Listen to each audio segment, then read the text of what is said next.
주의 성령이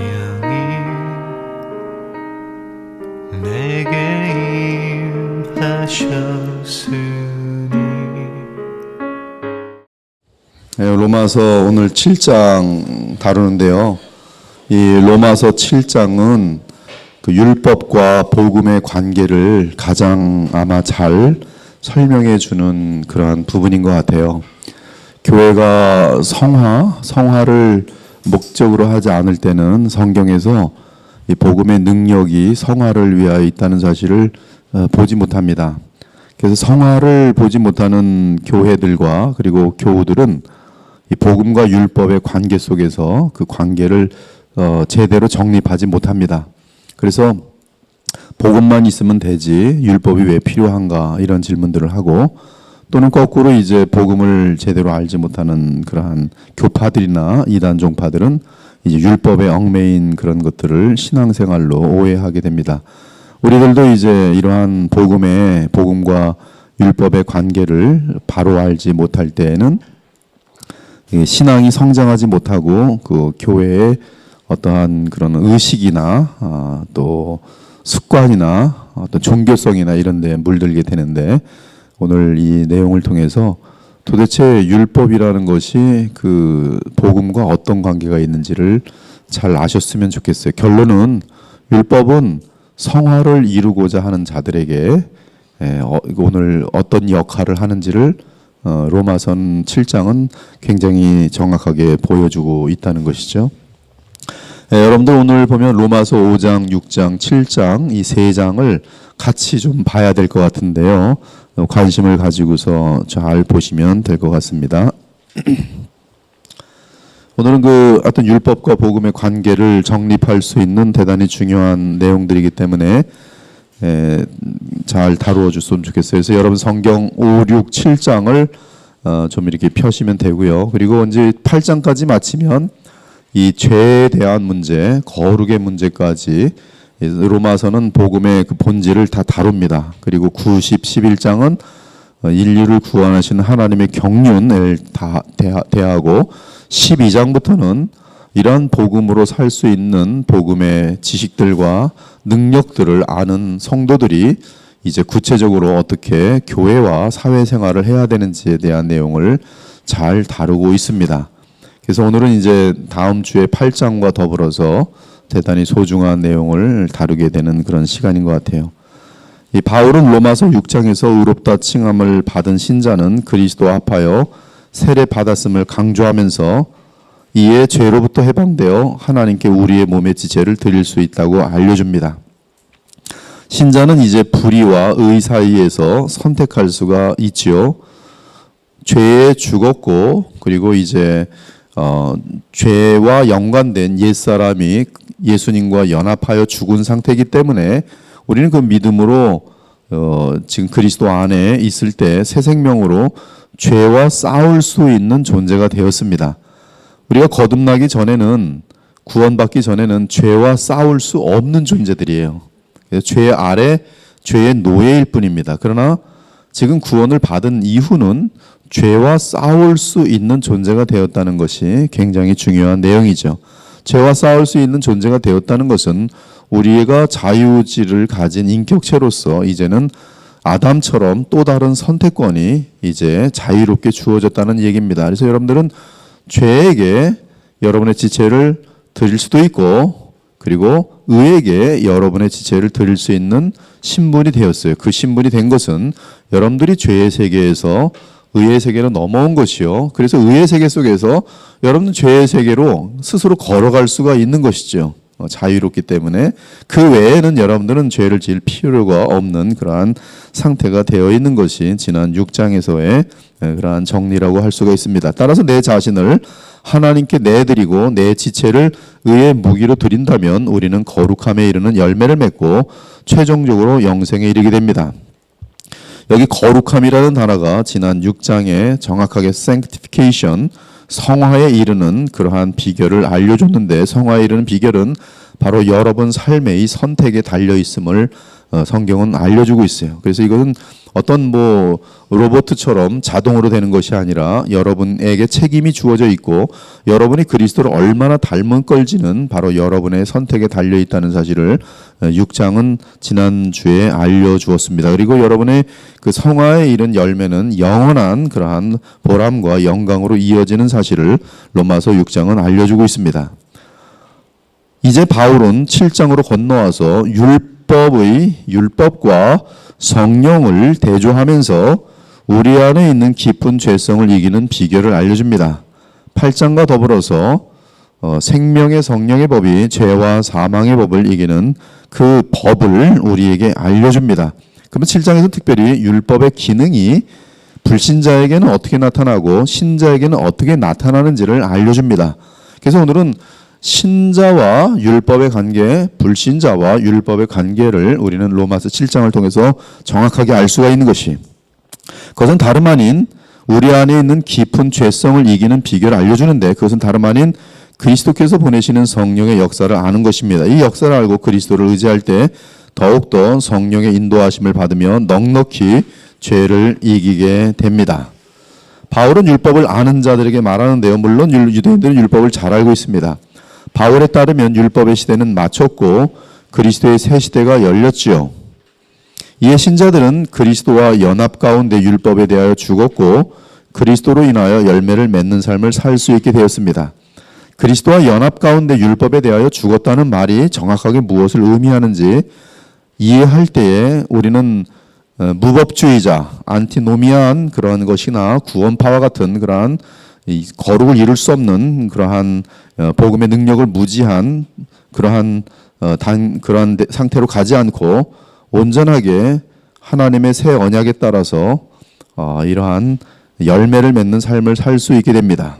그리스도와의 연합을 통하여 우리가 믿음으로 그리스도를 성령을 따라 열매를 맺는 삶을 살게 됩니다. 갈라디아서 5장 같은 것들이 정확하게 열매 맺는 비결을 알려주죠. 성령의 열매 맺는 비결이죠. 그것은 그리스도 안에서 성령을 따라 행하는 것이, 그리스도로 인하여 사는 삶은 그리스도의 영의 이끌림을 받는 삶을 의미합니다. 또한 신자는 율법의 정죄로부터 자유롭게 되었기 때문에 율법 조문을 지키는 삶에서 벗어나 그리스도와 연합된 새 생명 가운데 성령을 따라 행할 수가 있어요. 성경에서 갈라디아서 같은 데서 율법을 따라 산다는 것은 나라는 존재가 율법이라는 것을, 율법의 조문을 지키는 것을 말합니다. 이때 나는 그리스도와의 연합, 이러한 것이 제거된 상태 속에서의 설명을 율법 아래에 있는 것으로 그렇게 표현하고 있어요. 아무튼 그러한 구체적인 내용들은 좀 더 조금 이따가 다루도록 하고요. 바울은 여기서 율법이 죄를 부추기거나 문제가 있는 것이 아니라는 것을 분명하게 한다. 도리어 율법은 거룩하고 의로우며 선하다. 하지만 율법은 죄를 드러내고 죄를 깨닫게 할 뿐 율법을 악용하여 악한 정욕을 불러일으키는 사람의 마음속의 죄를 제거할 수는 없다. 바울은 이 사실을 좀 더 구체적으로 설명하기 위해 자신을 예로 든다. 율법을 깨닫지 못했을 때에는 죄를 알지 못하였으나 거듭남으로 인하여 율법을 깨달으니 죄가 살아나 그 죄가 나를 사망에 이르게 하는 것입니다. 되게 중요한 것이, 거듭남으로 말미암아 율법을 깨닫게 되는데 그때는 죄가 살아나 그 죄가 나를 사망에 이르게 합니다. 그래서 이성으로는 죄를 알며 마음으로는 죄를 원하지 않지만 또한 동시에 죄를 행합니다. 이에 바울은 자신 안에 하나의 법을 발견하게 되는데 곧 선을 행하기 원하는 나에게 악이 함께 있는 것입니다. 좀 더 분명하게 말하면 내 안에 속사람은 하나님의 율법을 인정하고 즐거워하지만 내 지체 속에 한 다른 법이 내 마음의 법과 싸워 내 지체 속에 있는 죄의 법으로 나를 사로잡는 것입니다. 그러므로 바울은 이러한 법이 작용하는 사망의 몸에서 구원받아야만 죄로부터의 자유를 누리는 줄 알고 그 법으로부터의 자유를 갈망합니다. 그리고 그 해답을 발견하게 되는데 바로 우리 주 예수 그리스도께서 보내시는 성령이, 이것이 이제 7장의 내용입니다. 다시 한번 7장에 대해서 개요를 보면은 신자들과 율법의 관계, 결혼한 남편에게서 벗어날 수 있는 경우와 비교된다. 율법은 율법 아래 사는 자들을 다스린다. 이는 마치 한 남자에게 결혼한 아내와 같다. 신자들은 율법에 대하여 죽었다. 그들은 그리스도와 결혼하였다. 그들은 율법 조문에서 벗어나 성령 안에서 살 수 있게 되었다.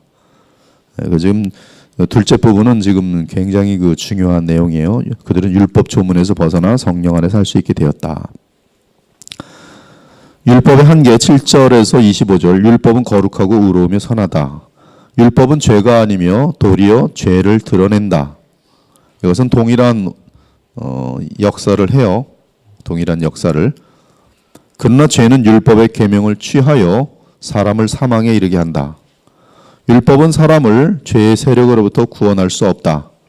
문제의 원인은 율법이 아니라 사람 안에 있는 죄이다. 율법은 신령하지만 사람은 육신에 속하여 죄 아래 팔렸다. 여기 특이한 표현을 하는데 우리가 이제 그 성령의 역사를 모를 때는 육신에 속하여 자꾸 죄 아래 팔립니다. 비참해요. 사람이 선을 원하고 악을 미워할지라도 여전히 죄악에 패한다. 이 상태에서 벗어나는 길은 예수 그리스도를 믿음으로, 누가 믿는 신자들이 여전히 믿음으로 성령의 역사로 가능하다. 그래서 믿음으로 구원받은 사람들이 믿음으로 이 죄의 세력을 이기는 그러한 답이 7장에 나오는 것이. 그래서 로마서 1장 17절에 보면 믿음에서 믿음으로라는 그 복음의 핵심을 이 지금 7장에서는 믿음에 의하여 예수 그리스도를 믿음으로 말미암아 죄의 세력을 이기는 그러한 결론을 냅니다. 그러므로 여러분들은 믿음으로 구원받았고 의롭게 되었으며 죄 사함을 받았고요. 그리고 새 생명을 받았어요. 근데 믿음으로 또한 예수 그리스도를 믿음으로 이미 예수님과 연합된 사람들인데 그 연합된 예수님을 믿음으로 성령을 받게 되면서 여러분들은 죄의 세력을 이기게 된다는 것이 이 지금 로마서의 7장에서 8장에서의 결론이 되는 것이, 이건 대단히 소중한 내용입니다. 참으로 그러하기 때문에 그래요. 여러분들이 이 복음의 이 능력을 알지 못하는 사람들은 딱 거기서 멈춥니다. 그래서 10년, 20년 계속 동일해요. 분명히 구원받은 사람인 것 같은데 계속 한 걸음도 나가지 못합니다. 그리고 동일한 죄의 세력에 계속 무너지는데, 이것은 그 사람이 죄와의 싸움을 안 하는 것이 아니라 지금 이 얼마나 우리 속에 있는 이 죄의 세력이 강한지를 모르는 것이고 또 율법의 기능을 모르는 것이. 그 얘기는 뭐냐면 복음에 대한 지식이 온전하지 못하기 때문에 거기까지 가지 못하는 것입니다. 마음은 원인데 안 되는 거예요. 근데 그것이 그냥 복음인 줄 알고 신앙생활인 줄 알고 거기서 멈춰버리는 것이죠. 왜? 알려주질 않으니까. 로마서 7장을 정확히 알려주지 않으니까. 그래서 거기서 멈춰버리는데, 오늘 로마서 7장을 알게 되면 그것은 뻥 뚫린 길로 계속 나가는 것입니다. 그래서 그리스도의 장성한 분량까지 자라날 수 있는 길을 오늘 정확하게 알려주고 있는 것이. 다시 한번 그 개요에서 로마서 7장을 다시 한번 다뤄볼게요. 하여튼 지금 여러분 마음속에는 이 두 가지를 생각하세요. 율법과 불신자의 관계. 적어놓을게요. 아직 거듭나지 않은 사람이에요. 거듭나지 않은 자연인, 육에 속한 사람이라는데 그렇습니다. 그 다음에 율법과 구원받은 신자, 이 관계를 크게 볼 수가 있어야 돼요.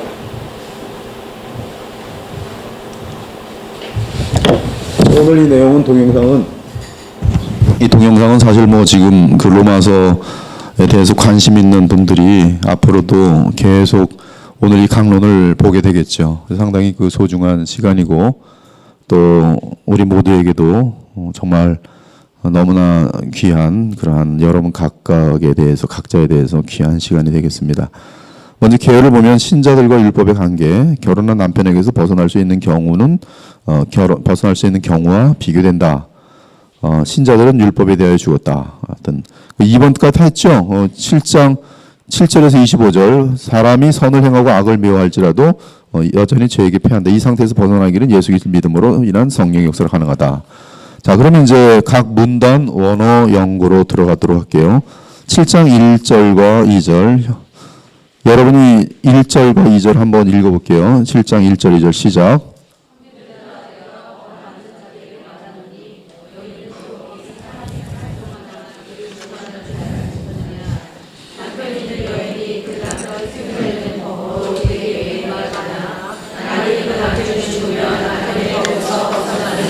1절에서 법하는 자라고 할 때 정관사가 없는 노몬이기 때문에요. 그냥 양심 및 논리가 정상적인 사람을 뜻합니다. 뒤에 있는 구는 정관사가 있는 호 노모스를 쓰기 때문에 율법의 내용이에요. 그리고 2절을 보면 그 결혼하였다는 것은 슈판드로스라고 돼 있는데요. 슈판드로스라고 돼 있는데요. 요거는 지금 보면은 그 결혼한 여인을 말하고 있어요. 그 남자에게 묶인 법적으로 묶여 있는 그리고 그 남자의 그 어떤 오토리티 권위 아래에 아주 강력하게 있게 되는 그 상태. 그래서 지금 이 원어는 어떤 상태를 보여주고 있냐면 원어 즉 성경적인 그 개념에 의하면은 결혼하였다는 것은 남편의 권위에 매여 순종할 수밖에 없음을 타당하게 여겨요. 아주 그것은 본능적인 그런 깨달음으로 본능적으로 알고 있는 그런 지식으로 여깁니다. 여러분 그래서 그 아내들은 여인들은 자유인이었지만 결혼하면 그 남자의 권위 아래로 들어가는 것이 결혼이다라고 정의를 내리고 있어요. 지금 로마서 7장에서 그렇게 보고 있다는 거예요. 그렇게 이해하지 않으면 전혀 지금 율법과의 관계도 지금 이해를 못해요. 뭐 결혼이 뭐 그런 거야. 근데 성경은 결혼을 그렇게 보고 있다는 거예요. 결혼이란 여자들이 결혼하는 순간 남자의 권위 아래로 들어간다 이렇게 보고 있어요. 그래서 하여튼 그 이 결혼한 아내는 살아있는 남편에게 순종해야 합니다. 그러나 남편이 죽으면 절대로 남편에게 순종할 수 없지요. 당연한 얘기죠. 그래서 완료를 쓰고 있어요. 여기 완료를 쓰는 건 원어에서 또 완료를 쓰는 것은 절대로 남편에게 순종할 수 없다는 것을 강조하기 위한 특이한 법칙을 쓰고 있어요. 그래서 아내는 남편이 살아있을 때는 순종해야 되지만 남편이 죽은 다음에 순종할 필요도 없고 순종해서도 알고 순종할 수도 없어요. 그 얘기를 지금 하고 있습니다.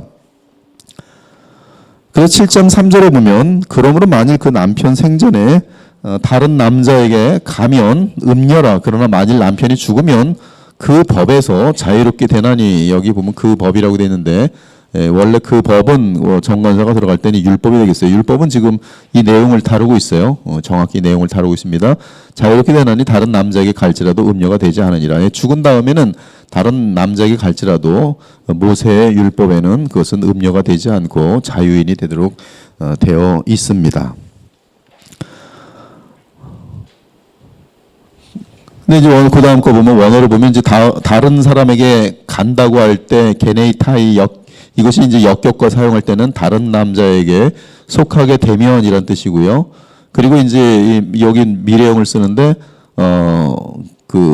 이러한 알려졌다 하여튼 그래서 1절에서 3절의 내용은 하나님의 율법 또는 인간의 양심에 따라 너무나 타당한 내용이 이게 누구든 잘 아는 내용이다.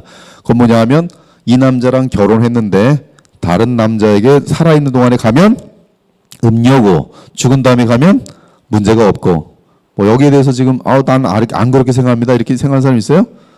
그럼 이상한 사람이죠. 그거는 양심이든 율법이든 그것은 굉장히 정확한 내용이에요. 이거는 그 1절부터 3절의 내용은 그냥 자연스럽게 누구든지 접수하는 내용이란 것이에요. 4절 그러면서 4절로 띱니다. 1절에 3절은 어렵지 않죠. 4절 그러므로 4절부터 6절 여러분이 읽읍시다. 시작.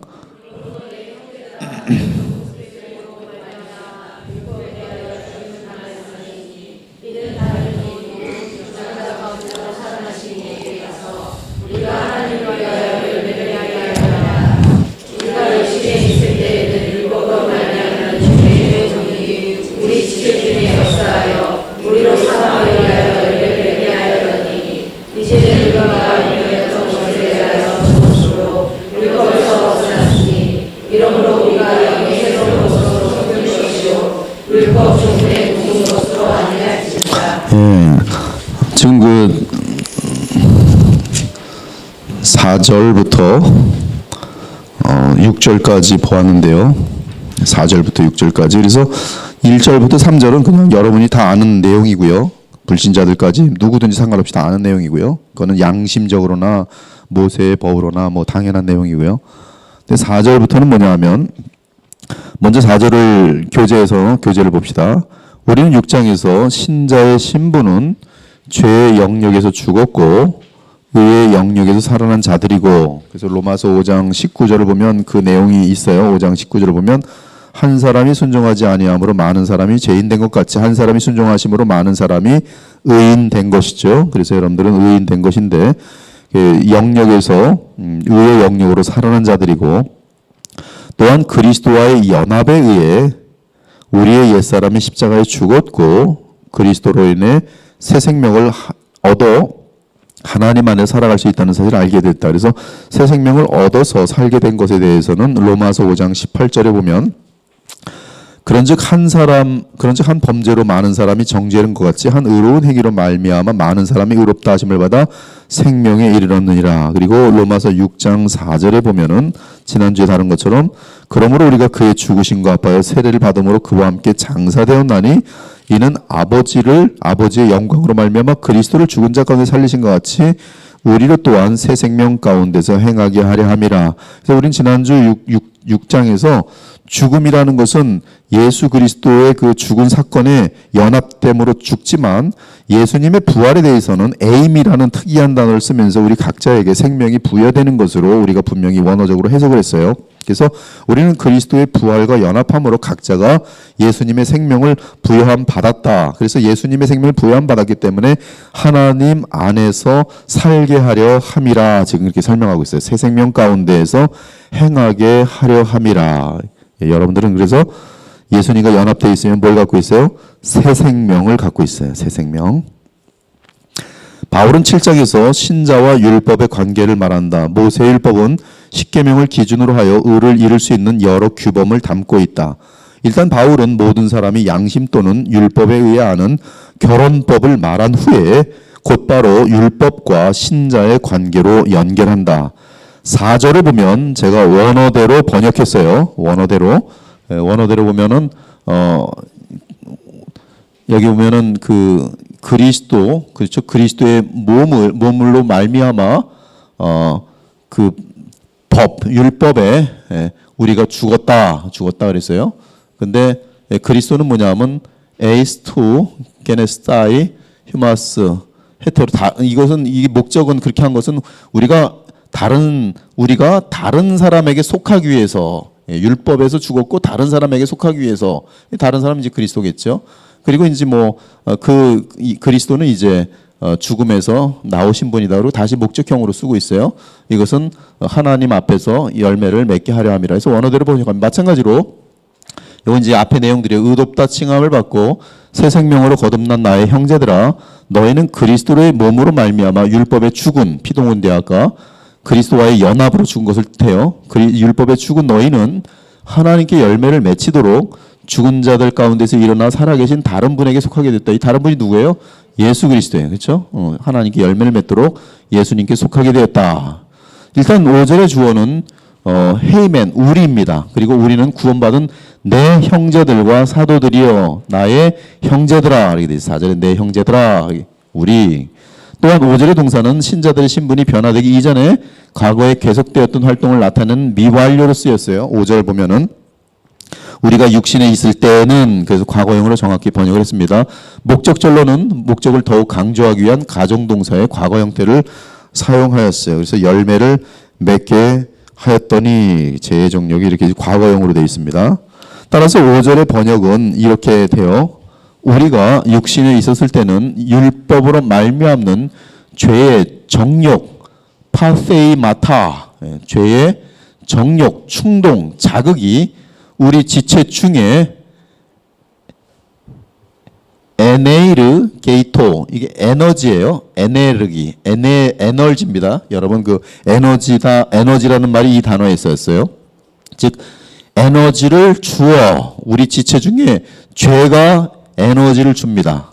우리가 육신에 있었을 때는 죄와 율법의 관계가 나타나는데요. 이 육신은 지금 불신자였을 때를 말해요. 불신자였을 때에는 율법으로 말미암는 죄의 충동, 정욕, 자극이 우리 지체 중에 에너지를 주어 분명하게 죽음의 열매를 맺게 하였다. 이렇게 정확하게 됩니다. 여러분 근데 율법으로 말미암는 죄의 정욕, 충동, 자극이 우리 지체 중에 에너지를 주어 분명하게 죽음의 열매를 맺게 했다.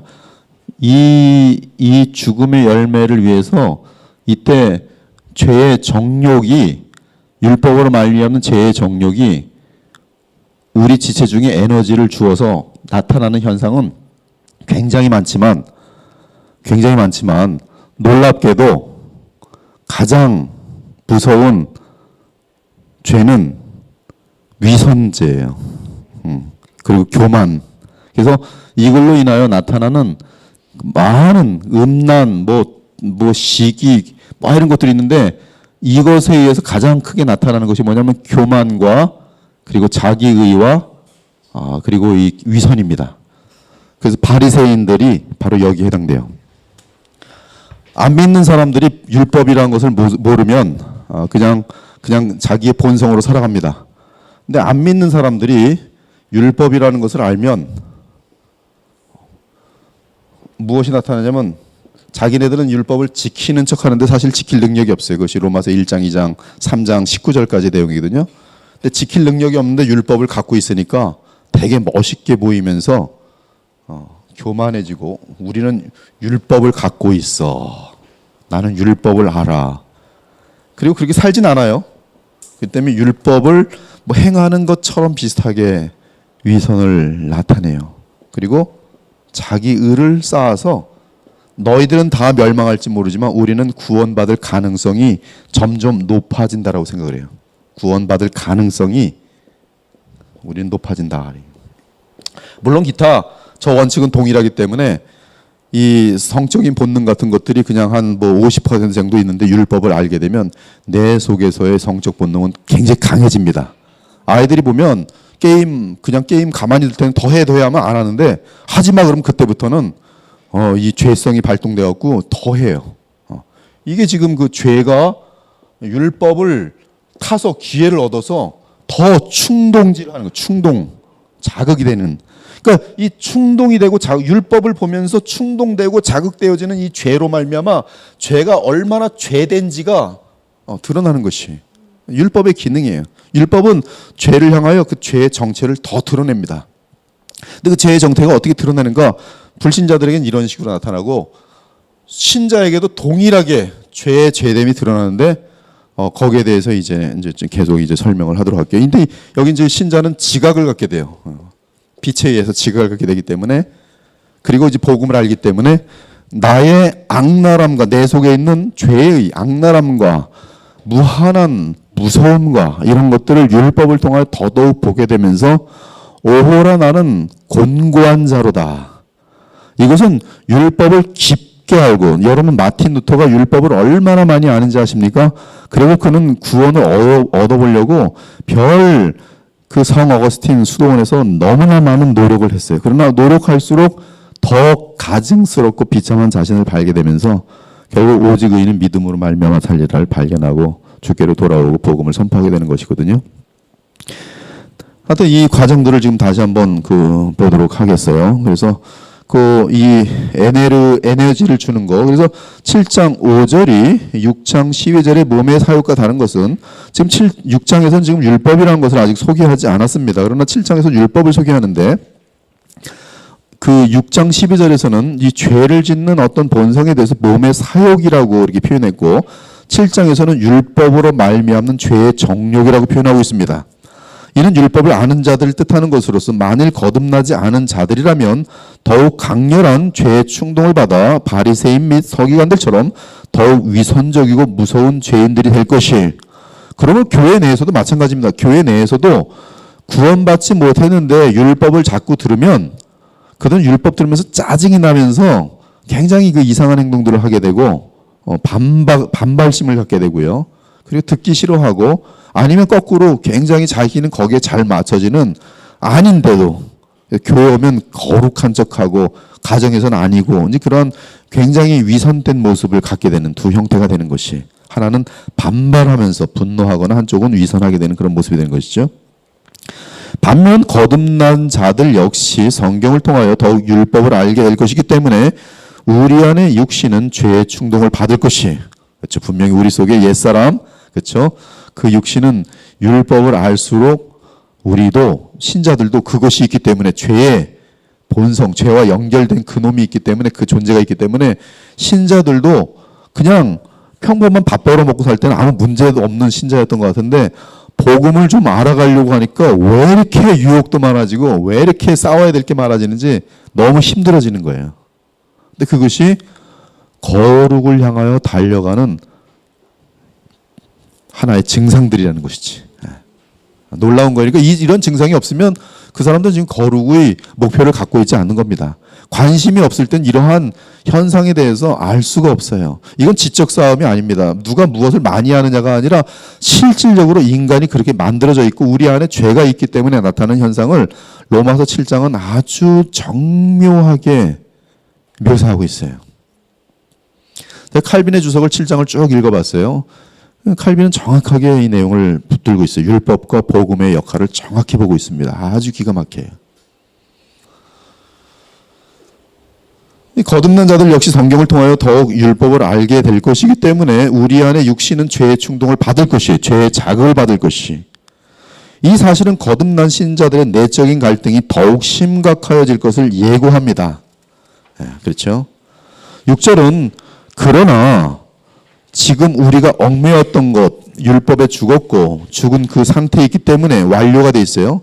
율법에서 벗어났다 이렇게 돼 있어요. 우리는 율법에서 벗어났어요. 율법의 영역에서 벗어난 것이에요. 율법을 지킴으로 구원받는 그런 영역에서 벗어났어요. 그러므로 우리는 과거의 율법 조문이 아니라 영의 새로움으로 섬기게 되었다 이렇게 돼 있어요. 영의 새로움으로. 그래서 과거에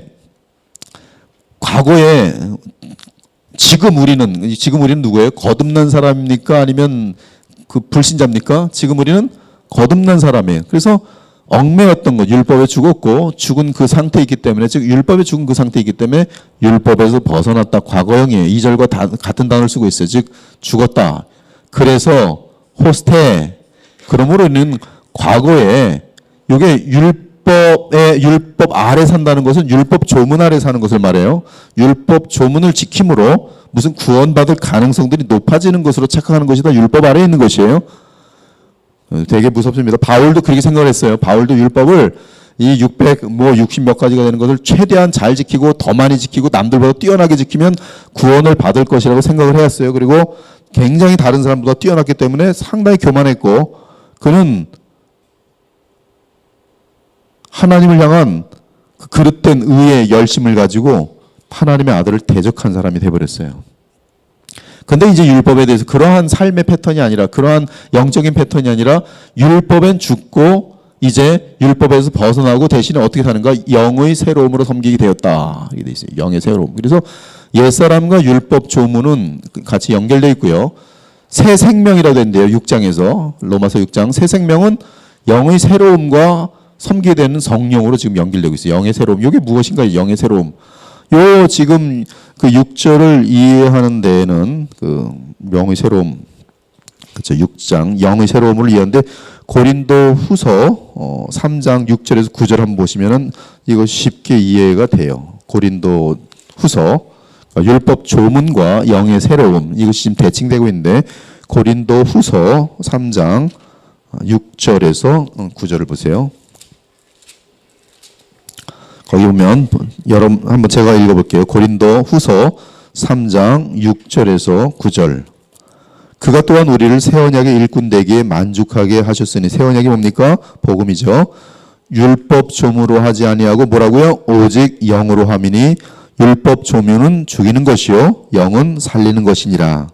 돌에 써서 새긴 죽게 하는 율법 조문의 직분도 영광이 있어 이스라엘 자손들은 모세의 얼굴에 없어질 영광 때문에 그 얼굴을 주목하지 못하였거든. 하물며 영의 직분, 이 영의 직분은 뭡니까? 성령으로 말미암는 복음의 역사죠. 그 복음을 전하는 지금 바울의 직분이에요. 더욱 영광이 있지 아니하겠느냐. 정죄의 직분도 영광이 있은즉, 정죄의 직분이 뭡니까? 율법의 기능이에요. 의의 직분은 의롭게 살 수 있는 생명과 의롭다함을 주시는 예수 그리스도의 공로죠. 의의 직분은 영광이 더욱 넘치리라. 15절로 건너봅시다. 오늘까지 모세의 글을 읽을 때 수건이 그 마음을 덮었도다. 그러나 언제든지 주께로 돌아가면 그 수건이 벗겨지리라. 17절 주의 영이시니 주는 영이시니 주의 영이 계신 곳에는 자유가 있느니라. 여기 보면 율법 조문과 무엇이 지금 대칭되고 있습니까? 정확하게 성령, 즉 주의 영과 대조가 되고 있어요. 그러므로 지금 우리는 무엇을 하는 거예요? 율법 조문을 따라 사는 것이 아니라, 그렇죠? 예, 새 생명으로 성령을 따라 사는 것이 거듭난 예수 그리스도와의 연합으로 말미암아 우리 각자에게 주어진 새 생명으로 주님께서 보내신 성령을 따라 사는 것이, 이것이 이제 로마서 8장에 나오는 생명의 성령의 법이에요. 생명의 성령의 법.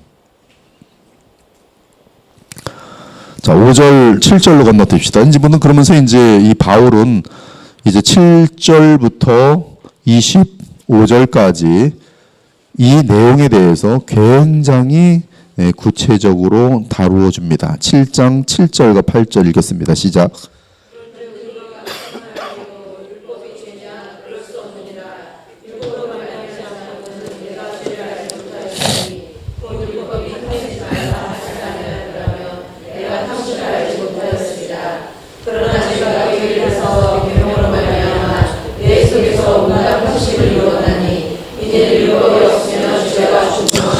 네, 여기 탐심이라는 먼저 단어부터 보면 그 다음에 보면은 에피수미안이라고 돼 있는데요.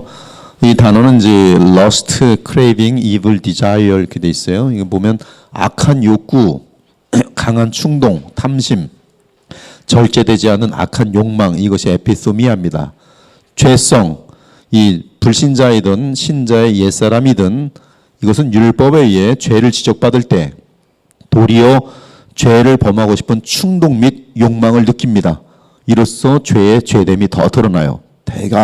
대단히 중요한 영적인 법들이에요. 지금 이것은 변함이 없어요. 그래서 여러분들이 못된 사람들 보면은 하지마 그러면 더 해요. 해봐, 더해. 하지마, 해봐. 뭐 그런 놈 항상 보잖아요. 신기해요. 죄성의 그 애들도 마찬가지예요. 애들도 이 불순종한 아이들은 하지 말라면 더 해요. 뭐 교회도 마찬가지고 목사가 하지 말라면 더 해요. 이제 그게 바로 죄의 속성이라는 것이죠. 그런데 그 신자인 경우는 성령 안에서 영의 새로운 것으로 섬기는 신자는 성령 안에서 율법으로 탐심의 죄를 깨닫습니다. 탐심의 죄를 깨달아요. 자, 신자는 율법이 없으면 안일해집니다. 내 속에 있는 죄의 심각성과 그놈이 얼마나 악하고 내가 지금 얼마나 멍청이 있는지를 잘 느끼지 못해요. 그런데 신자가 율법을 보면 내 속에 누가 자극받아요? 옛사람이 자극받아요. 육신이 자극받아요. 그래서 난 이런 사람 아니었는데 하는데 막 이상하게 뭐 이상한 욕구들이 막 올라오는 거예요. 네, 동일해요. 지금 안 믿는 사람들과 내 안에 있는 육신은 동일한 존재입니다. 우리도 옛사람이에요. 우리는 쉽게 말하면 우리는 옛사람이며 새사람이에요. 안 믿는 사람들은 그냥 옛사람일 뿐이에요. 여러분들은 옛사람이고 새사람이에요. 이것을 여러분들은 육신이며 그리고 새사람이라 그래요. 또 어떤 표현으로는 여러분은 옛사람이고 새사람을 입었다 이렇게 표현해요. 새사람을 입었다라는 표현이에요. 이것은 하나의 성향이 예수님의 그 생명력이 우리에게 임하는 것으로 보기 때문에 옷을 입는 것으로 돼요. 그리고 나의 정체는 누구냐면 자유의지가 발휘되는 지정의 내 마음과 그 중심이 중심. 그리고 그 중심은 지금 성향, 과거에는 거듭나기 전에는 이 죄의 세력 아래서의 내 속도, 밖에서도 죄의 세력이 있는데 내 속에서도 죄만 짓고 싶어하는 그 세력이 나의 지정을 붙들고 있기 때문에 내 지도, 의식, 지각도 완전히 망가져 있고요. 지식도, 감정도 죄된 감정이 굉장히 크고 의지는 항상 구부러져서 죄만 선택을 하는 거예요. 어떤 모양이든 나를 만족시키는 것만 택하지 하나님을 영화롭게 하거나 하나님을 기쁘시게 할 수 있는 걸 택하지 못해요. 완전히 지금 unable not to sin이죠. 죄를 안 지을 수가 없는 상태예요. 어거스틴의 표현에 의하면 죄만 짓는 상태예요. 근데 불신자 같은 경우는 율법이 없으면 정죄를 몰라요. 정죄를 몰라요. 그러므로 부패한 인간에게 율법을 알려주면 더욱 악하여지도록 되어 있습니다. 그러나 거듭난 사람에게 율법을 알려주면 옛사람의 강력한 반발과 반목을 자신 안에서 느끼게 됩니다. 따라서 믿음이 없이는 율법을 알수록 심각한 모순과 패배를 겪게 됩니다. 그래서 복음이 없이 율법만 강조하는 교회는 얼굴들이 다 밝을까요? 비참할까요? 비참해요. 그리고 점점 어두워집니다. 그리고 스트레스 많이 받다가 우울증까지 빠져들어가요. 그래서 율법을 외치는, 복음 없이 율법을 외치는 교회는 아주 힘들어요. 그리고 점점 목사는 이 독재자가 되어가고요. 왜? 관리해야 되고, 뭐담 CCTV로 너 그때 뭐 했어? 어떤 이단은 그러잖아요. 일주일 다 고백해. 그럼 거기는 죄를 누가 더 많이 고백하느냐가 경쟁이 붙어서 막 고백하는 그런 이단 집단들도 있어요. 다 그냥 자기네들이 워낙 죄인인 걸 아니까 막 하면서, 그러면서 나중엔 누가 더 죄를 많이 고백하는가가 의가 돼요. 내가 질소냐 하면서 난 이런 죄도 졌어. 그래. 난 이런 죄도 졌어. 자랑들을 하면서 하는 거예요. 그것도 죄의 모습이죠. 여러분, 죄라는 게, 죄 자랑하는 거 모르죠. 죄 자랑. 빌립보서 4장인가 나오죠. 예. 그들은 행하는 것을 말로 다 표현할 수 없을. 근데 죄를 막 죄를 영광으로 여깁니다. 저도 직장 생활할 때 그 다음날 아침이면 지난밤에 누가 더 죄를 많이 졌는지를 자랑해요. 몇 차까지 가서? 난 3차까지 간대. 나는 7차까지 갔어. 3차까지 가서 7차까지 갔대. 뭐 했는데? 네가 알 수가 있겠어? 멋있는 거예요, 그 사람. 7차까지 가서 온갖 죄를 다 짓고 나서 또 돌아온 거죠, 지금. 이 율법을 알수록 심각한 모순과 패배를 겪게 됩니다. 그러나 그리스도를 믿는 믿음 안에서 나타나는 성령의 능력을 알게 될 때 그 능력을 의지하여 죄의 세력과의 싸움을 이기게 됩니다. 그러니까 이 능력을 모르는 채 율법만 알면 그 사람 뭐예요? 디프레션에 걸리는 게 당연하죠. 디프레션에 걸리지 않으면 지금 알아듣지 못한 거고, 설교를. 근데 설교가 복음이 없이 율법으로 쫙 누르면 디프레션만 매일 걸리다가 나중에 이제 정신병자도 나오고, 그런 교회를 왜 다니는지 모르겠어요. 근데 이제 정확한 율법의 기능이에요. 율법의 기능. 근데 여기다가 나는 죽을 놈이고 정말로 지옥 갈 그런 당연한 존재였는데까지 알고 예수님의 뭐라는 거예요? 은혜를 알면. 그것이 바로 로마서의 내용이죠. 그렇죠. 죄가 많은즉 은혜가 넘치는 거예요. 로마서 5장에. 로마서 5장 20절 동일한 내용이에요. 이게. 율법이 들어온 것은 범죄를 더하게 하려 함이라. 그러나 죄가 더한 것에 은혜가 더욱 넘쳤나니. 근데 은혜가 더욱 넘치는 거 알려면 복음을 알아야 되죠. 복음을 알아야 돼요. 그래서 이 복음과 율법과 복음의 기능이 같이 가는 것이. 예수님께서는 너희가 정말 내가 없었더라면 타당히 하나님의 영원한 진노를 받을 수밖에 없는 전제를 점점 알려주지만, 그러나 내가 너희를 위하여 죽었다. 예수님의 보혈의 가치가 율법을 인하여 쫙 올라가는 것이지.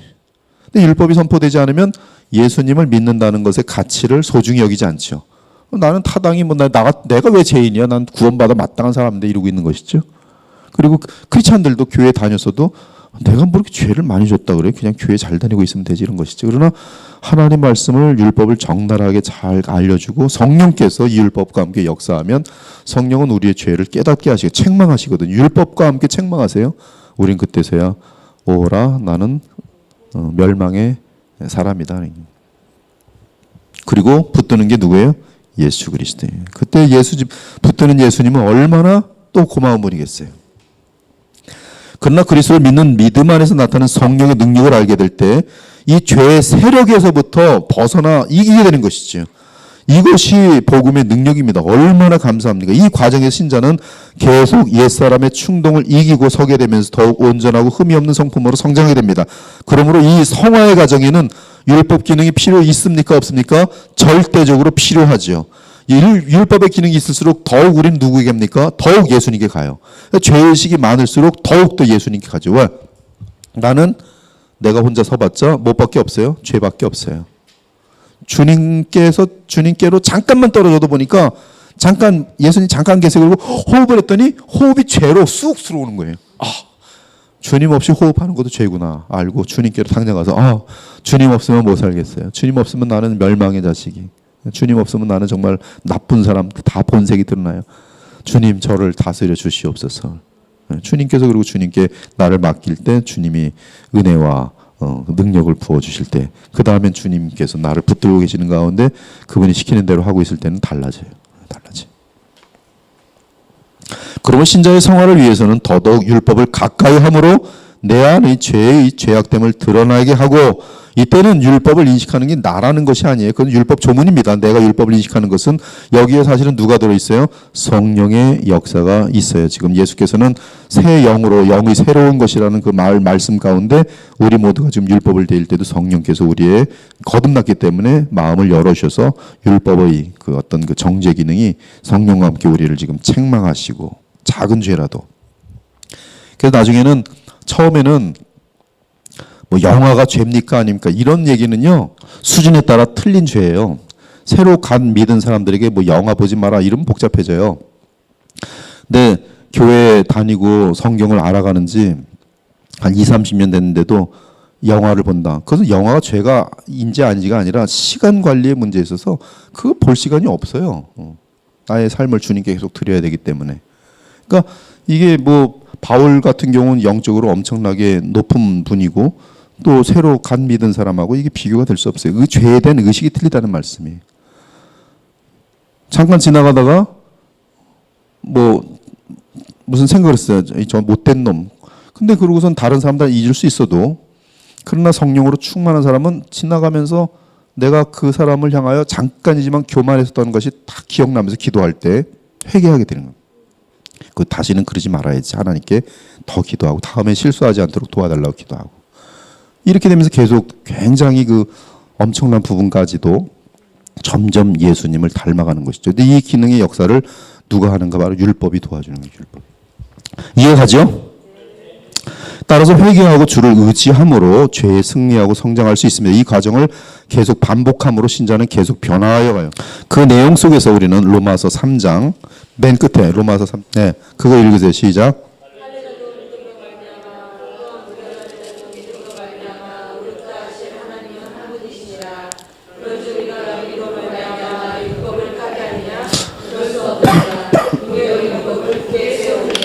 예, 로마서 3장 31절이에요. 그렇죠? 우리가 믿음으로 말미암아 율법을 파기하느냐? 그럴 수 없느니라. 도리어 율법을 굳게 세우느니라. 맞죠? 따라 신자가 율법을 가까이 할 때 우리 안의 죄성은 더 드러나게 되고, 옛사람을 정죄하는 율법의 기능 아래 신자는 계속 회개하며 더욱 그리스도를 의지하고 믿게 됩니다. 이에 복음의 능력은 믿는 신자를 통해 성령의 역사 가운데 나타나게 되고요. 즉 죄의 세력과의 싸움에서 승리하고 우뚝 서게 되는 것이, 이때 바로 이것이 영의 새로운 것으로 섬기는 것이죠. 성령의 역사 가운데. 갈라디아서 5장은 성령을 따라 행하라. 같은 내용이.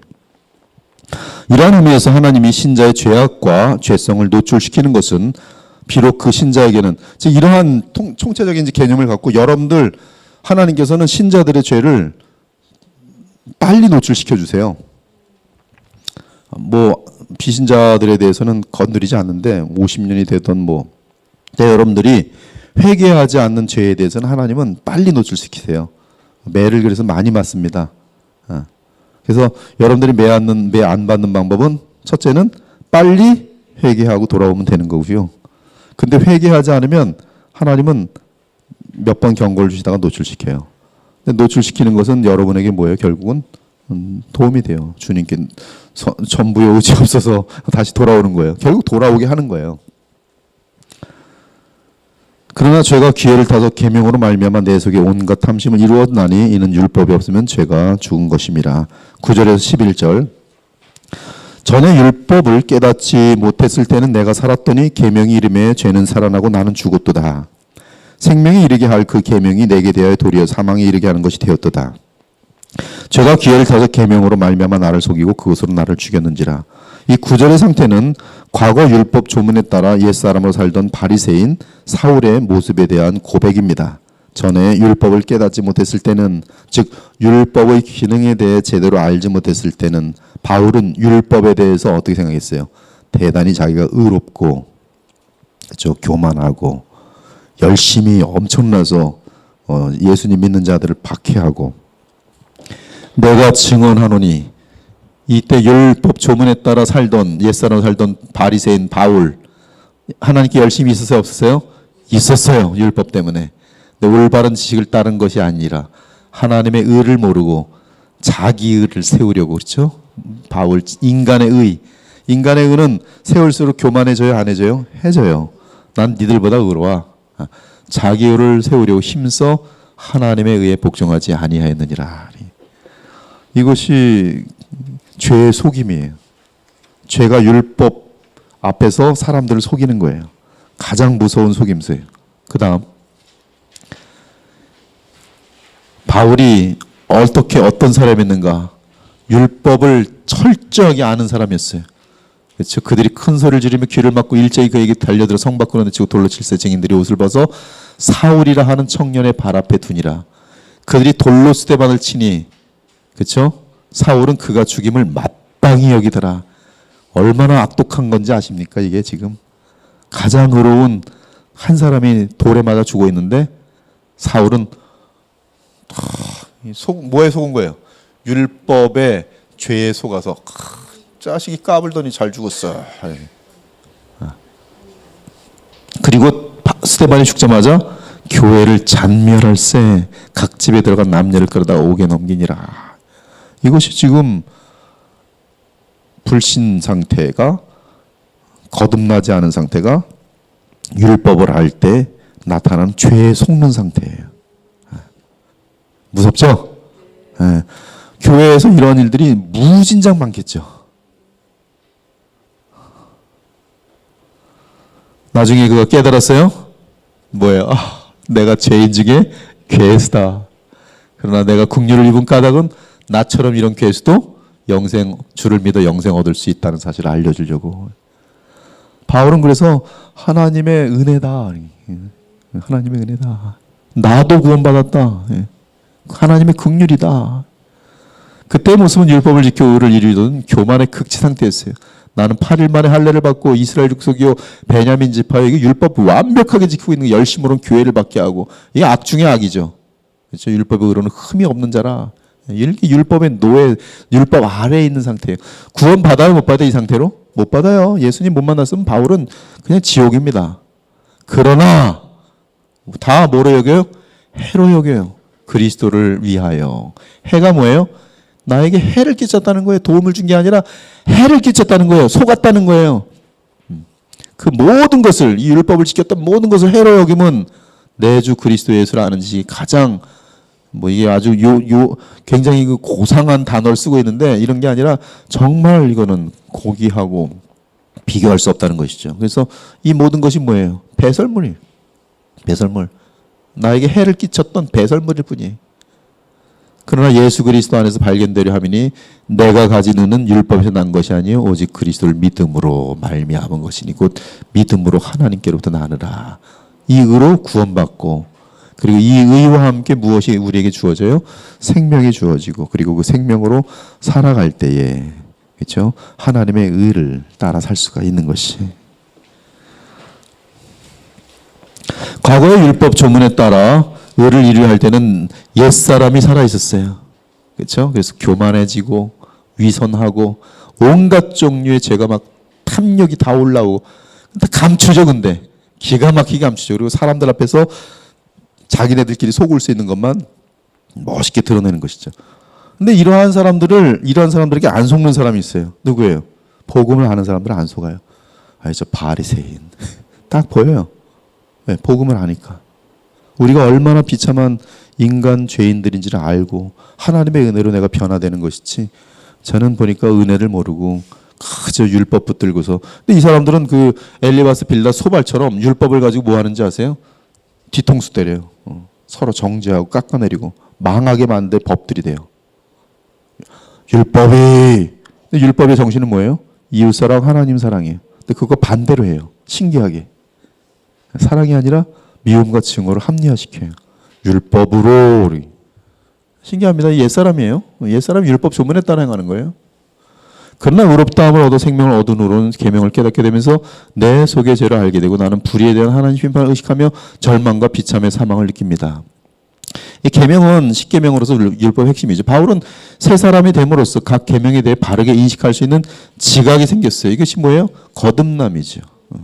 따라서 계명의 온전한 의미를 깨달아 알수록 내 자신의 죄됨과 함께 더욱 주의 진노와 심판을 의식하게 됩니다. 이는 새 생명 및 성령의 역사예요. 새 생명인 정확하게 봐요. 죄에 대해서. 내 안에 빛이 있기 때문에 어둠을 봅니다.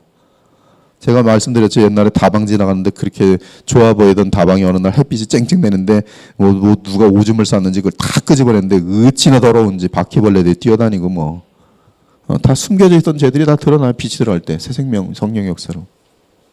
다음 전혀 율법을 깨닫지 못했을 때는 내가 살았더니 계명 이름에 죄는 살아나고 나는 죽었도다. 11절 죄가 기회를 타서 계명으로 말미암아 나를 속이고 그것으로 나를 죽였는지라. 여기 죽였다는 뜻은 죄를 범하게 함으로 죄로 인한 사망이 이제 율법에 의해서 율법을 안다면 그걸 알게 되는 것이죠. 비참해지는 것이죠.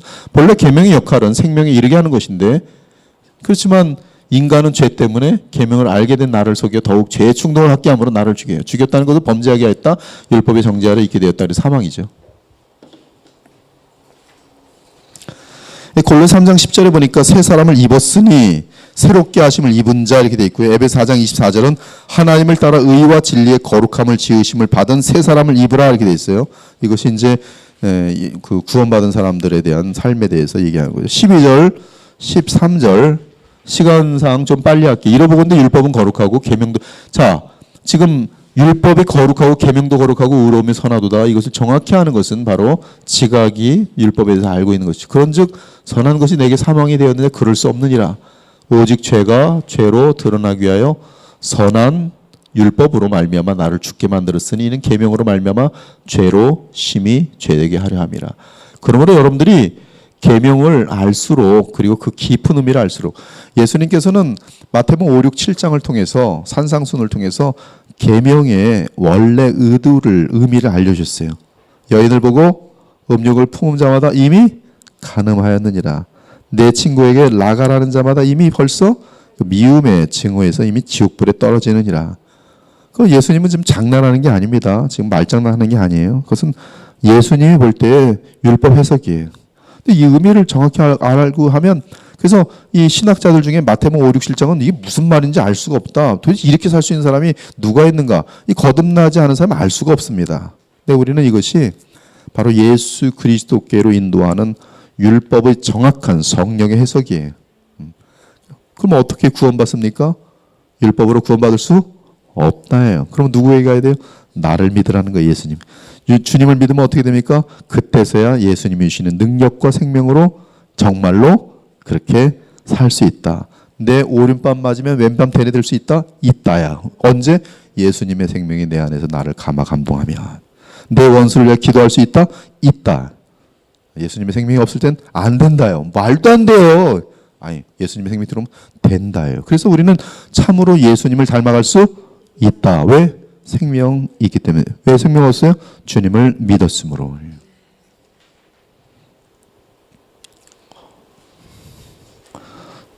죄가 거룩하고 의로운 계명을 만나면 나로 하여금 더욱 죄를 짓도록 충동하니 죄는 심히 죄됩니다. 그러므로 나는 계명을 만날 때 더욱 죄성을 드러내요. 신자는 계명을 더욱 깊게 성령 안에서 묵상해야 합니다. 그러므로 쫓아보죠. 신자는 성령 안에서 더욱 계명을 묵상해야 된다. 그래야 거룩해질 수 있어요. 그래야 예수님을 닮아갈 수 있어요.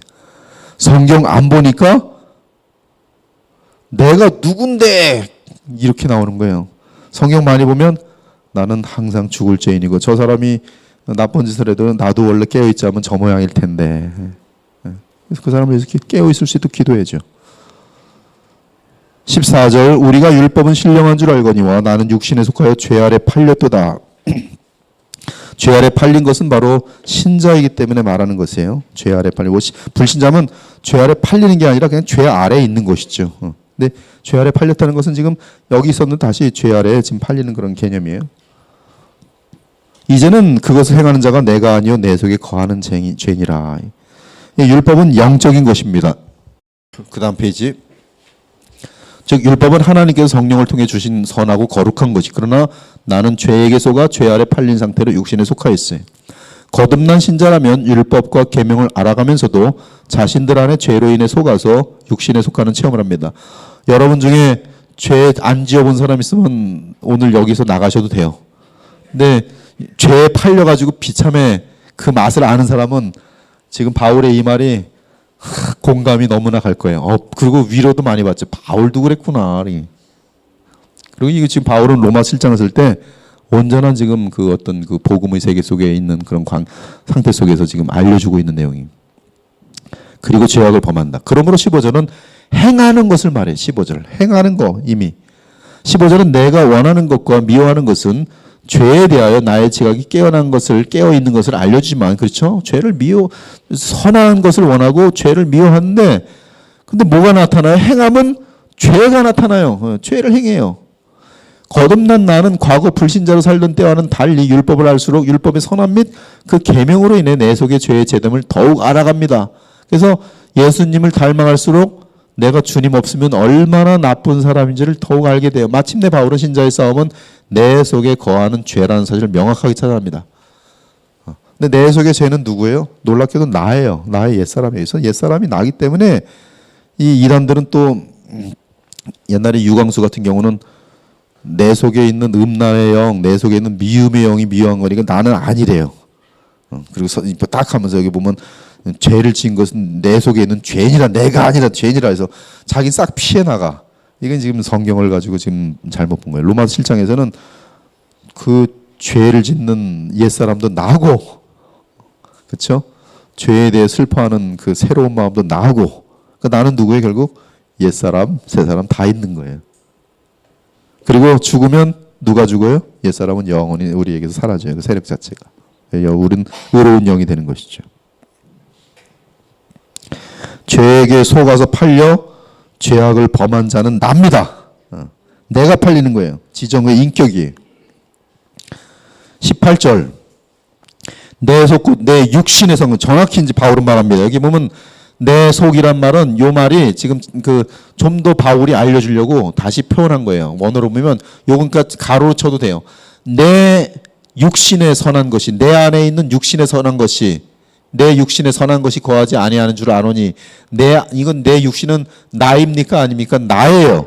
근데 난데 내 안에 있는 육에 속한 부분이, 육신에 속한 부분이에요. 그래서 육신에 선한 것이 거하지 아니하는 줄 아노니 원하면 내게 있으나 선을 행하는 것은 없노라. 내가 원하는 바 선을 행하지 아니하고 도리어 원하지 않은 바 악을 행하는 것은 육신의 세력이 죄와 결탁해서 율법을 알수록 복잡해지는 거예요. 만일 내가 원하지 아니하는 그것을 하면 이를 행하는 자가 내가 아니요 내 속에 거하는 육신과 죄 다 연결된 거지. 결론은 뭐예요? 신자 안에 깨어있지 않으면 지금 얘한테 꼼짝 못한다는, 속는다는 거예요. 속아요. 방심해서 교만하면 금방 속습니다. 내 속에 있는 이 육신에게 속아요. 자, 내 육신 안에는 선한 것이 없어요. 육신이라는 것은 그리스도 예수님으로 인한 죄사함 및 의롭다함 그리고 생명 주심 이전에 인간을 주관하는 죄의 세력이라고 할 수 있어요. 따라서 몸뿐만 아니라 마음의 부패를 의미합니다. 육신은 몸, 마음 다 포함된 거예요. 신자의 정체성은 육신도 나에게 속하여 있고 새 생명도 나에게 속하여 있어요. 그래서 둘 다 나예요. 핑계할 수 없어요. 죄를 범했어요. 누가 범한 거예요? 나의 지정의가 육신의 세력에게 택한 거예요. 내 속에 있는 육신의 세력에게. 내가 나를 셀프 디나이를 하는데 육신의 세력을 밀리치고 십자가에 못 박고 믿음으로 난 너한테 안 해 하고 새 생명을 따라 성령을 따라 행하면, 그건 또 누가 그렇게 한 거예요? 내가 한 거예요. 내가.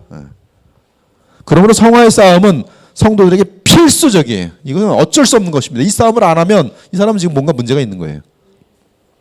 무엇보다 복음의 능력을 힘입기 위해 믿음을 행사하지 않으면 성도들은 원하면 내게 있으나 선을 행하는데 철저하게 실패하는 자신을 발견하게 됩니다. 그래서 믿음을 행사해야 돼요. 믿음을 누굴 믿는 거예요? 그리스도여 나를 도와주셔서.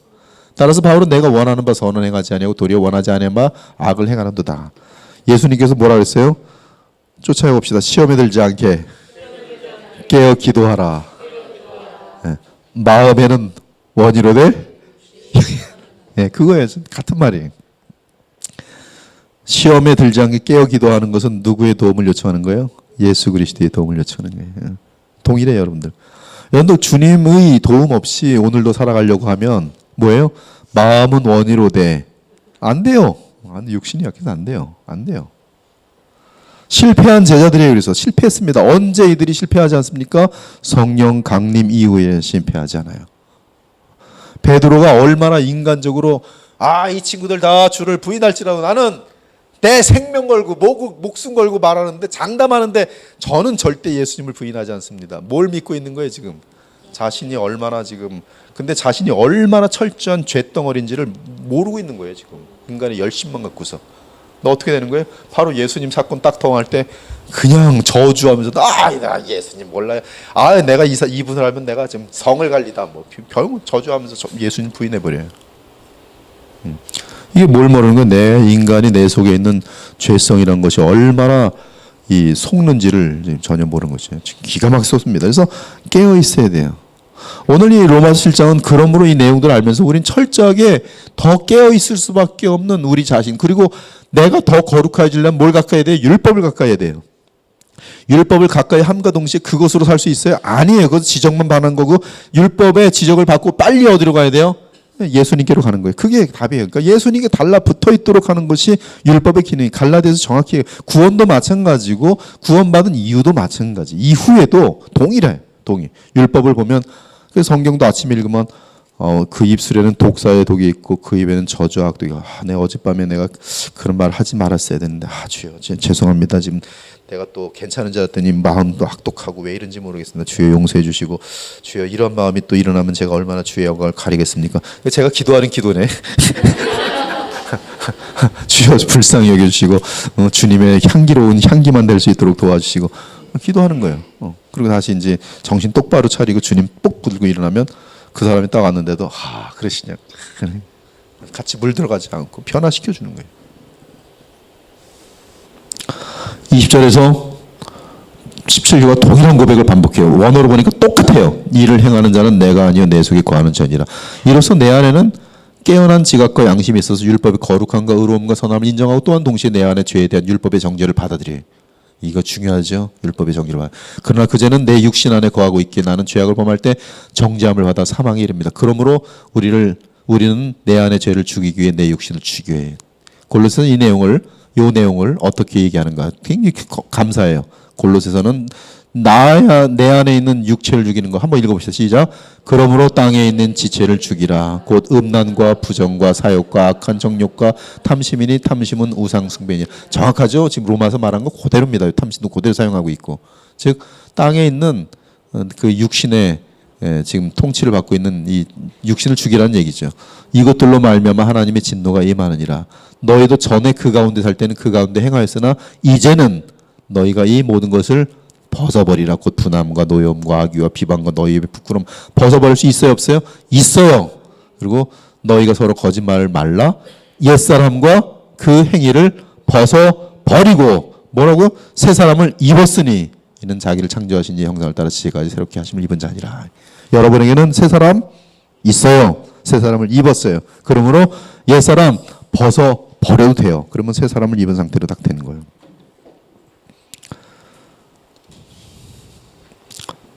그러므로 우리는 신자의 정체성을 바르게 이해한 가운데 두 가지의 신학적인 오류를 피할 수 있습니다. 놀랍게도 이 오류는 굉장히 많아요. 그리고 여러분들이 인터넷에 보면 복음과 율법의 이 관계를 오해한 사람들 굉장히 많습니다. 극단이에요, 극단. 율법으로 달려가는 목사들, 아니면 복음으로 달려가는데 율법이 없는 목사들, 극단이에요. 그래서 무슨 율법 얘기하면 그게 다 과거 얘기지. 우린 복음을 하는데 복음 사는 거 어떻게 사는 거야? 세계명 가지고 사는데 세계명이 뭐죠? 그래서 그냥 예수님 사랑하면 돼. 근데 사랑을 어떻게 하는 것이죠? 그냥 사랑하면 되지.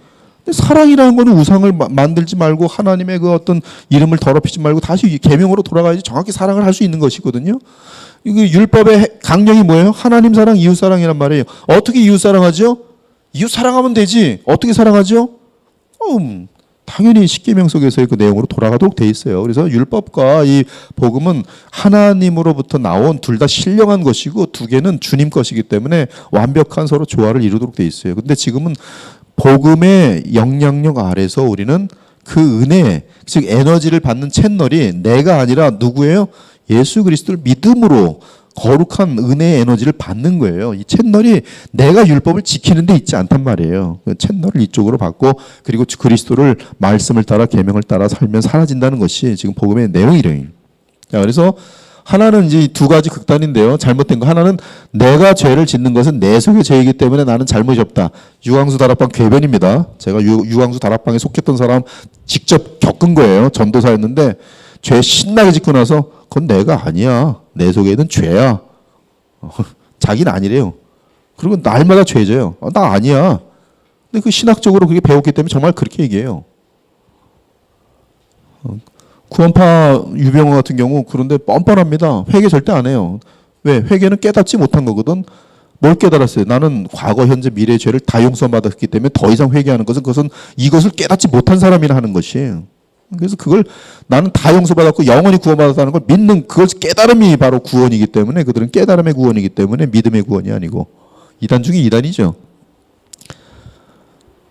이는 신자에게 여전히 죄에 속하여 있는 옛사람이 있으면 내가 믿음으로 행하지 않을 때 나는 옛사람에 따라 죄악을 범하는 사실을 망각한 궤변입니다. 이러한 궤변에 속은 자들은 철저한 바리새인적인 자기의를 드러내려고 하고 또한 사람들을 속이며 거짓들을 보이려는 위선을 행하게 돼 있어요. 둘째는 완전주의입니다.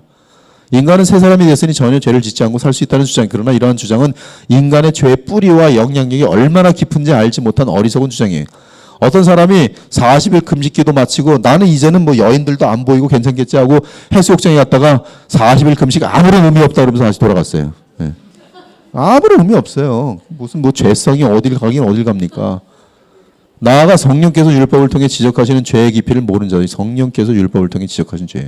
즉 더러운 마음과 옷을 입고도 더러운 거울을 보면서 스스로 깨끗하고 완전하고 착한 자들이 나는 이제 예수님 믿고 나서 제대로 사니까 나 왜 이렇게 완전하지? 죄가 이렇게 없지? 이러는 거예요. 그다음 뭐지? 율법을 안 들여다보고 있는 거예요. 율법을 들여다보더라도 자기의 더러운 교만으로 섞어서 이렇게 율법을 보니까 안 보이는 것이죠. 오늘 너무나 적나라하게 우리의 모습을 봐서 신들이 나죠. 네. 그러므로 신자는 언제나 옛사람, 죄, 율법, 새사람, 성령님, 그리스도의 연합, 인간의 안과 밖에 만연된 죄의 세력, 심지어 신자의 육신 안에서 신자까지 주관하는 사탄의 역사를 잘 이해하고 있어야 돼요. 사탄은 늘 죄악의 미끼를 던져놓고 어떤 신자이든 죄를 범하면 낚아채어 죽게 회개하고 주께서 그 신자를 다시 잡아주실 때까지 영향을 미칠 수가 있어요. 여러분 죄를 그래서 의도적으로 범하면 사탄은 탁 낚아채서 그때 조정을 해요. 회개하면 다시 그는 빠져나가요. 이것이 이제 신자의 특권이죠. 과거에는 거듭나지 않은 사람은 빠져나가지 못합니다. 그러나 여러분들은 주여! 그럼 주님이 와서 이게 뭐야? 이 사탄이 까불고 있어. 이 사탄. 당장 빼가요. 그는 청구할 아무런 근거가 없거든요. 21절 그러므로 내가 한 법을 깨달았더니 곧 선을 행하기 원하는 나에게 악이 함께 있는 것이라 내 속사람으로는 하나님 법을 즐거워하되 내 지체 속에서 한 다른 법이 내 마음에 복과 싸워 내 지체 속에 있는 죄의 법으로 나를 사로잡아 오는 것을 보는구다. 그러므로 우리는 어떤 영적인 법을 의식하게 됩니다. 이거 여러분들이 잘 알고 있는 영적인 법이에요. 여러분 왜냐하면 내면을 보면 알거든. 그렇죠? 그 법은 하나님의 법, 내 마음의 법, 내 지체 속에 있는 죄의 법과 관련한 것이 하나님의 법은 율법과 복음과 관련하고요. 죄를 지적하고 깨닫게 하시고 또한 신자에게는 복음 안에서 그리스도를 믿어 의지하여 죄를 이길 힘을 부여합니다. 내 마음의 법은 자유의지가 죄로부터 해방된 가운데 육신과 성령 사이에서 선택할 수가 있어요. 육신을 따르지 않고 그 영을 따라 행하는 우리에게 율법의 요구가 이루어지게 하려 하심이라. 멋있죠? 예, 요거죠? 한번 읽어볼까요? 육신을 따르지 않고 그 영을 따라 행하는 우리에게 율법의 요구가 이루어지게 하려 하십니다. 육신을 따른 자는 육신의 일을, 영을 따른 자는 영의 일을 생각하는 육신의 생각은 사망이, 영의 생각은 평안과 생명과 평안이라. 육신의 생각은 하나님과 원수가 되는 이는 하나님의 법에 불보하지 않을 뿐 아니라 할 수도 없습니다. 육신에 있는 자들은 하나님을 기쁘시게 할 수 없느니라. 만일 너희 속에 하나님의 영이 거하시면, 우리 속에 하나님이 거하시죠? 너희가 육신에 있지 아니하고 영에 있나니 누구든지 그리스도의 영이 없으면 그리스도의 사람이에요. 여러분입니다. 또 그리스도께서 너희 안에 계시면 우리 안에 계십니다. 성령으로. 몸은 죄로 말미암아 죽은 것이나 영은 의로 말미암아 살아있는 것이니라. 다 이해가죠? 예. 예수를 죽은 자 살리신 이의 영이 너희 안에 거하시면, 성령이죠. 그리스도 예수를 죽은 자 살리신 이가 하나님께서 너희 안에 거하시는 그의 영으로 말미암아 너희 죽을 몸도 살리시려. 그러므로 여기죠. 그러므로 자 분명히 지금 형제들이죠. 요거는 뭐인지 여러분의 책임이죠. 우리가 빚진 자로 돼. 육신에게 져서 육신대로 살 것이 아니라, 육신에게 질 수 있어요? 안 질 수 있어요? 질 수 있어요. 그러나 져서는 안 되는 것이죠. 이겨야 돼요. 네. 자, 그래서 형제들아, 너희가 육신대로 살면 망하는 거예요. 망하는 거예요. 그러나 영으로서 몸의 행실을 죽이면 살아나는 것이죠. 하나님 앞에 살게 되는 것이죠. 그래서 어떻게 살라는 거예요? 하나님의 영으로 인도함을 받으라. 하나님의 영으로 인도함을 받는 게 답이에요. 이걸 다시 풀지 마세요. 하나님의 영으로 받는 것은 율법을 지키는 것이다. 그럼 이거 하나님의 영을 인도함을 받는 걸 다시 놓쳐버리는 거예요. 어떤 사람 보니까 하나님의 영으로 인도함을 받는 삶은 뭡니까? 그랬더니 질문을 들어왔어요. 했더니 그것은 율법을 지키는 거야. 이 바보 같은 답변은 거꾸로 가는 거꾸로. 하나님의 영으로 인도함을 받는 사람은 뭐예요? 하나님의 영으로 인도함을 받는 사람이에요. 이 다음 이거 설명하면 안 돼요. 이게 답 끝이에요. 누구의 인도함을 받는 거예요? 성령의 인도함을 받는 거예요. 그리고 성령은 그리스도께서 보내신다는 사실을 성경에서 정확히 붙들어야 돼요. 그래서 우리가 성령으로 충만하려면, 성령의 인도하심을 받으려면 누구에게 가야 돼요? 예수님께 가야 돼요. 예수님께 가야 돼요.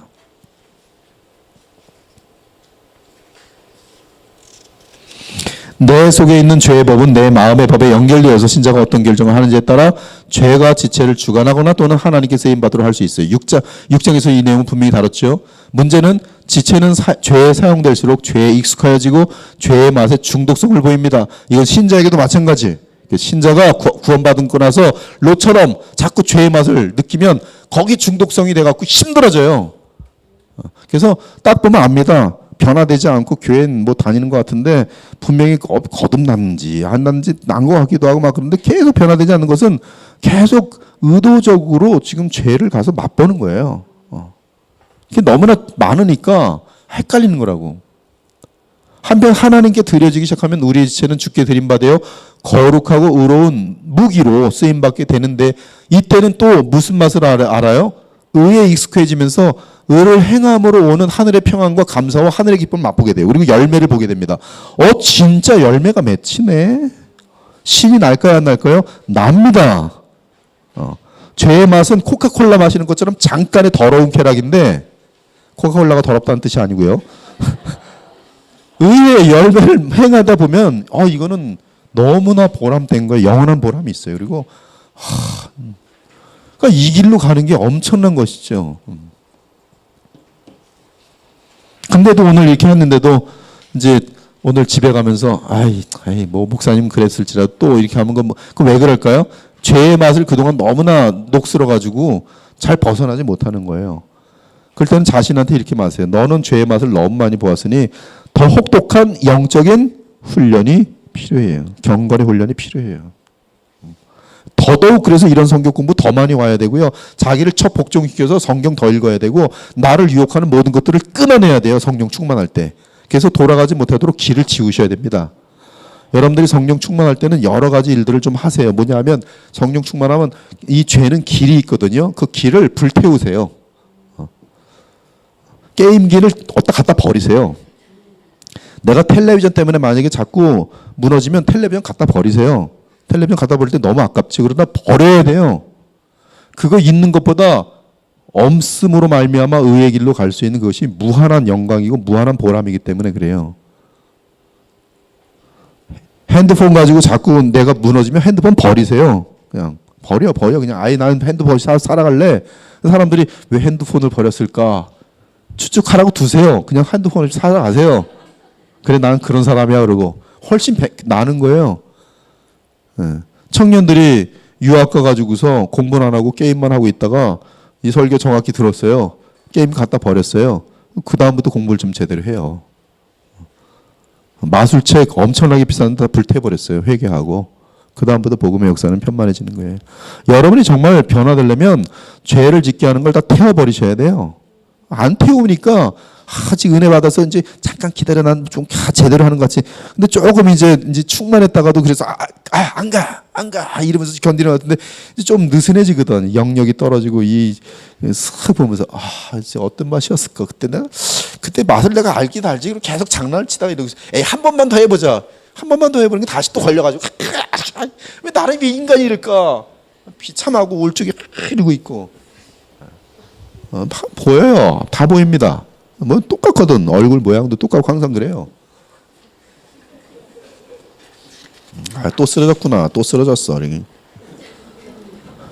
성도에게는 선을 행하기 원하는 나에게 악이 함께 있어요. 내 안에 있는 악은 쉬지 않고 외부적인 유혹, 육신의 정욕과 안목의 정욕과 세속적인 자랑, 의해 자극받으며 사람의 지체와 마음을 흔듭니다. 불신자의 경우는 오직 자기 욕심에 의해 죄의 다스림을 받지만 신자의 경우는 이미 죄에 죽고 의해 살아난 자이기에 죄의 도전을 대항하여 싸울 수 있습니다. 있어요. 이러보건대 신자는 호흡이 마치는 그 순간까지 쉬지 않는 갈등을 겪을 것이며 죽음과 함께 우리 안에 있는 죄의 세력이 완전하게 제거될 것입니다. 그러므로 죽음이 우리는 완전한 의의 영이 될 것이에요. 여기 보면 하늘의 의인의 영들과 온전하게 되니 완전하게 되니 훨씬 나아요. 완전하게 된 의인의 영들. 계속 넘어가요. 하지만 이 땅에 죽을 몸을 가지고 사는 동안 신자는 끝없는 갈등 가운데 살아갑니다. 그러므로 어떻게 해야 돼요? 항상 깨어서, 그리고 아까 말한 것처럼 죄의 길을 다 불사르십시오. 그리고 그리스도와 연합된 관계를 유지하고 누릴 수 있어야 돼요. 내 속사람으로는 하나님을 법에 즐거워하되 내 지체 속에서 한 다른 법이 내 마음의 법과 싸워 내 지체 속에 있는 죄의 보로 나를 사로잡는 것을 보는도다. 근신하라 깨어라. 너희 대적 마귀가 우는 사자같이 두루다니며 삼키자를 찾나니 너희는 믿음을 굳건하게 해. 이건 여러분의 책임이란 말이에요. 믿음을 굳건하게 돼. 주여 믿음을 주시옵소서. 기도하시에 믿음을 더하여 주시옵소서. 계속 기도해야 돼요. 쉬지 말고 기도해야 돼요. 사실은 성화의 싸움을 하는 사람은 계속 기도해야 돼요. 사람을 만나기 전에도 기도하고 만나면서도 기도하고 대화하면서도 주여 말 실수하지 않게 하소서. 계속 그러면서 해야 돼요. 이런 세상에 있는 너희 형제들 다 동일한 이 과정과 고난을 당하는 거예요. 힘들어요. 누구든지 예외가 없습니다. 그들로 깨어 마귀의 올무에서, 누가 마귀의 올무에 잡힐 수 있어요? 신자들이에요. 안 깨어있으면 마귀 올무에 잡혀요. 그러나 깨어있으면 마귀가 덫을 놔도 싹 피해 다닙니다. 하나님께 사로잡힌 바 되어 그 뜻을 따르게 하실까 함이라. 너희는 나와 빛의 아들이요 낮의 아들이라. 그러기 때문에 너희는 밤에 속하지 아니하여서. 그러기 때문에, 그러므로, 그렇죠? 여러분들이죠. 그러므로 어떻게 돼요? 자지 말고 정신을 차릴지니라. 정신 차려야 돼요.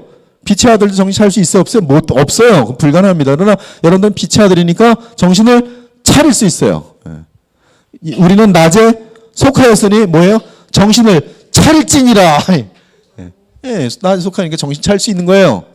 정신 차리면 뭐 해야 돼요? 믿음과 사랑과 호신경을 붙이고 구원의 소망을 투구를 써야 돼요. 구원의 투구가 뭔지 아십니까? 여러분 공부 많이 해야 돼요. 머리에 투구. 바른 신앙 고백. 공부 많이 해야 돼요. 기독교는 뭘 믿어왔는가? 정통을 아셔야 돼요. 다 놓치니까 신사도나 빠지고 뭐 체험주의로 빠지고 뭐 자유주의로 빠지고 그러는 거라고. 뭐 무슨 형통신학에 빠지고 다 뭐 어리석은 것들입니다. 구원을 이루지, 구원의 거룩함을 이루지 못해요. 소망의 투구를 써야 됩니다. 그래서 구원을 받게 하시기 위해서 이 모든 것들을 우리에게 주세요. 예수께서 우리를 위하여 죽으사 우리를 하여금 깨어있든지 자든지 자기와 함께 살게 하려 하심이라. 우리의 목적은 뭐예요? 계속 주님과 함께. 주님이 우리를 너무나 사랑하길 원해요. 그러니까 주님은 우리가 모든 관심이 누구에게 있길 원해요? 자기에게 있길 원해요. 주님께 우리의 마음을 던지면 하나님은 우리에게 무한한 은혜와 능력을 부어주세요. 자, 14절 여러분의 고민이죠. 같이 한번 읽읍시다. 시작. 오라 나는 공고한 사람이다. 이 사망의 몸에서 누가 나를. 답은 우리 주 예수 그리스도로 말미암아 하나님께 감사하리로다. 그런즉 내 자신이 마음으로는 하나님의 법을 육신으로는 죄의 법을 섬기다. 이것이 성도의 현재예요. 그러나 누구에게 감사할 수 있어요? 예수 그리스도. 그분의 이 감사의 답은 로마서 8장이에요. 왜? 예수께서 나오시는, 예수께로부터, 이 주님을 믿을 때 예수님께로부터 나오시는 성령의 역사예요. 자, 1장 17절은 복음에는 하나님의 의가 나타나서 믿음에 이르게 하나님 기록된 바 오직 의인은 믿음으로 말미암아 살리라 같으니라고 했어요. 즉 죄사함을 받고 의롭다함을 받아 새 생명을 받은 신자라도 그 생명이 나타나 역사하려면 신자는 그리스도를 의지하고 믿고 순종해야 돼요. 결혼했어도 서로 부부처럼 안 살면 결혼의 기쁨을 나눌 수 없지요. 그러나 결혼하고 나서 어떻게 해? 더 사랑하면 너무나 행복하지요. 저희 교회 부부들은 너무 행복해요. 왜? 결혼을 정말 누리니까. 그렇게 하라는 거예요. 이게 믿음이에요.